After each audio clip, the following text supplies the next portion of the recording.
एक राजा अपनी प्रशंसा सुनने का बहुत ही शौकीन था।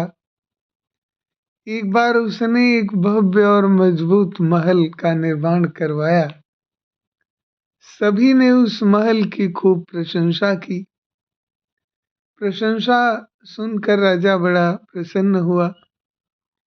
एक बार की बात है कि राजा के उस महल में एक महात्मा जी पधारे। राजा ने महात्मा को महल में ठहराया, उनकी खूब सेवा टहल की और पूरा महल राजा ने दिखाया। लेकिन महात्मा ने महल के विषय में कोई टिप्पणी नहीं किया, जबकि राजा चाहता था कि महात्मा उसके महल के बारे में कुछ बोलें, महल की प्रशंसा करें। लेकिन राजा ने महल की दबे स्वर में चर्चा भी की और उसकी भव्यता तथा मजबूती के बारे में बताया भी, लेकिन महात्मा फिर भी चुप रहे। आखिरकार राजा से रहा नहीं गया, तो उसने महात्मा से पूछा, देव लगता है आपको यह महल पसंद नहीं आया, शायद इसमें जरूर कोई कमी रह गई है। तो महात्मा ने कहा कि हे राजन, महल तो वाकई बेहद खूबसूरत है तथा भव्य और मजबूत भी इतना है कि इसे स्थायी कहा जा सकता है।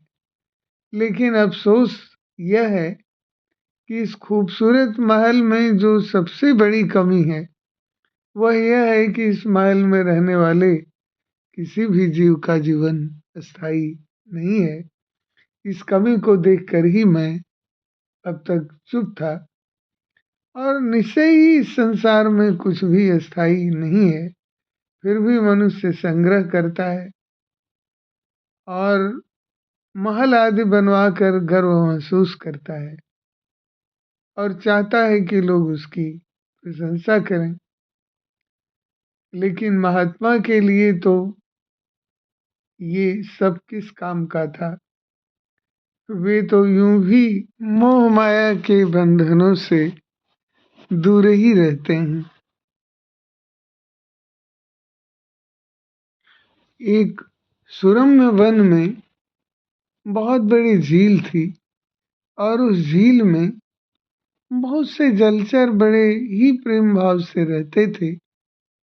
उन्हीं जलचरों में एक केकड़ा और सारस भी थे। उन दोनों में अच्छी मित्रता थी। सारस को कोई दुख था तो बस यही था कि एक सांप आकर उसके अंडे खा जाया करता था। एक दिन केकड़ा झील के किनारे बैठा था, तभी मुंह लटकाए सारस भी वहां आ पहुंचा और मित्र का उतरा चेहरा देखकर केकड़े ने पूछा कि हे मित्र, मुंह क्यों लटका रखा है, सब खैरियत तो है? फिर सारस ने कहा, क्या बताऊं मित्र, फिर वही कहानी, इस बार भी सांप मेरे अंडे खा गया। तो केकड़े ने कहा कि हे मित्र, तुम दिल छोटा मत करो, उस दुष्ट सांप का अंत करना ही होगा। मेरे पास एक उपाय है। ऐसा कहकर केकड़ा सारस के कान में फुसफुसाने लगा। सुनकर सारस की आंखों में आशा की चमक छा गई और वो बोला, उपाय तो तुम्हारा अच्छा है, इस उपाय को अभी अमल में लाता हूँ। ऐसा कहकर सारस झील की ओर चल दिया। झील के किनारे किसी मछुआरे ने मछलियां सुखाने के लिए रखी हुई थी। सारस ने एक मछली चोंच में दबाई और उसे नेवले के बिल के पास डाल दिया। इसी प्रकार उसने कुछ और मछलियां उठाकर थोड़ी थोड़ी दूरी पर डाल दी। सब कुछ केकड़े की योजना के अनुसार हो रहा था। आसपास मछलियों की गंध पाकर नेवला अपने बिल से बाहर निकला और मछलियों को खाता हुआ वहां आ पहुंचा। जहाँ सारस रहता था। पास ही सांप भी लेटा आराम कर रहा था। दोनों ने एक दूसरे को क्रोध से देखा और भिड़ गए। कुछ ही देर में नेवले ने सांप को मार डाला। यह देखकर सारस बहुत प्रसन्न हुआ, लेकिन सारस की यह खुशी अधिक देर तक न टिक सकी।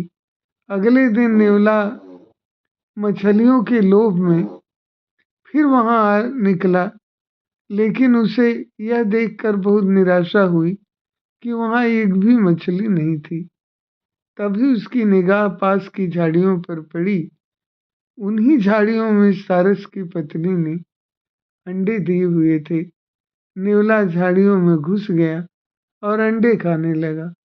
उसी समय सारस का जोड़ा वहां आ गया और उन्होंने जब नेवले को झाड़ियों में बैठकर अंडे खाते देखा तो माथा पीट लिया और अपने भाग्य को कोसने लगे। इस प्रकार हम देखते हैं कि सांप से अपने अंडे को बचाने के लिए चाल चलकर उसने नेवले के हाथों सांप को मरवा दिया। लेकिन उसे क्या पता था कि वह एक आफत दूर करने के लिए दूसरी आफत को बुलावा दे रहा है। इसलिए कहा गया है कि कुछ भी करने से पहले सोच विचार लेना चाहिए, क्योंकि बिना विचारे जो करे सो पाछे पछताए।